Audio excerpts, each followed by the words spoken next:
I still remember the sound of their laughter echoing through the briefing room. It wasn't loud at first, just low chuckles, the kind men make when they think a woman doesn't belong. I stood there in my flight suit, heart pounding, trying to keep my face calm while they sized me up like I was some lost civilian who wandered onto the wrong base.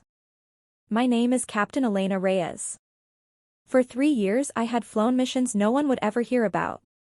But that day, I was starting over, or at least that's what I told myself.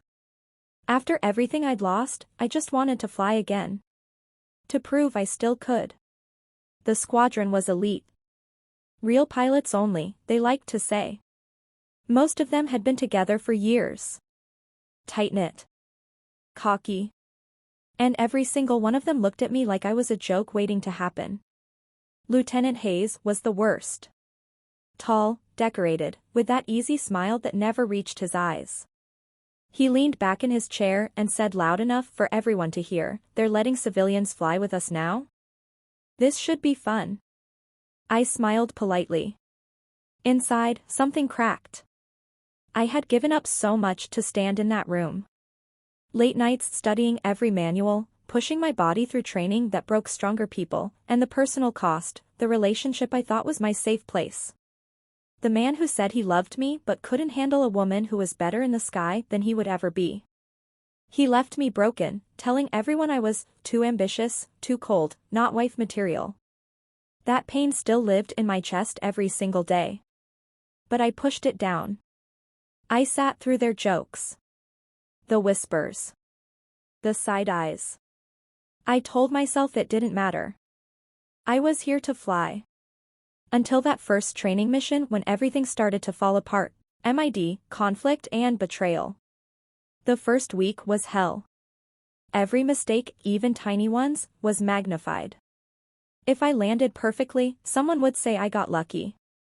If I suggested a better route during planning, I was trying too hard to impress.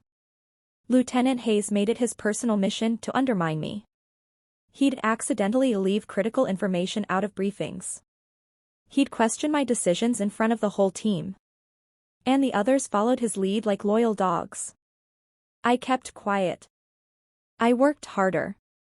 At night I'd sit in my quarters replaying every flight, every decision, wondering if they were right about me. Maybe I was done. Maybe the years of secret operations had finally caught up and I'd lost my edge. The loneliness hit hardest then. I had no one to call. No one who believed in me anymore. Then came the joint exercise, a high-stakes simulation that would determine who flew the real mission coming up. I was paired with Hayes. From the moment we stepped into the cockpit, he was impossible. He ignored my calls, changed the flight plan without telling me, and when things got chaotic in the simulated dogfight, he actually tried to blame me over the comms. "Reyes is compromising the team," he shouted for everyone to hear. I could feel the heat rising in my face. My hands were shaking on the controls. In that moment, I felt so small. So betrayed again. First my ex, now my own squadron. It felt like the whole world was telling me I didn't belong. That night I almost quit. I sat on the edge of my bed with my resignation letter open on my laptop, tears streaming down my face. I whispered to myself, maybe they're right. Maybe I should just disappear. But something inside me refused to break completely. I deleted the letter. I went back to the flight simulator at 3 a.m. and flew until my eyes burned.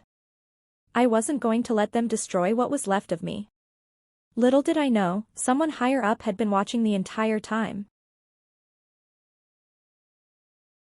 The day of the big mission briefing arrived. The entire squadron was there, along with top brass. Tension was thick. We were facing a complex scenario that required perfect coordination.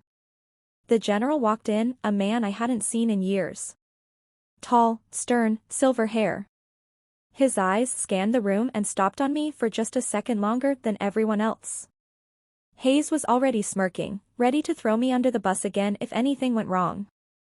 The general began speaking about the operation, then paused. "We have one pilot here with a very special background. Someone who has flown under the most classified call sign this unit has ever known." The room went silent. He looked straight at me. Falcon 1, would you please stand? Time stopped. Gasps rippled through the room. Hayes' face went pale. I stood slowly, my legs feeling like they might give out. The general continued, his voice calm but powerful. Captain Reyes is not just any pilot. Falcon 1 has more confirmed high-risk mission hours than anyone in this room. She has flown operations that saved thousands of lives, operations you will never read about. Today, she will lead this mission. You could have heard a pin drop. I looked at Hayes. The man who had spent weeks tearing me down was now staring at the floor, cheeks burning with humiliation. No more jokes.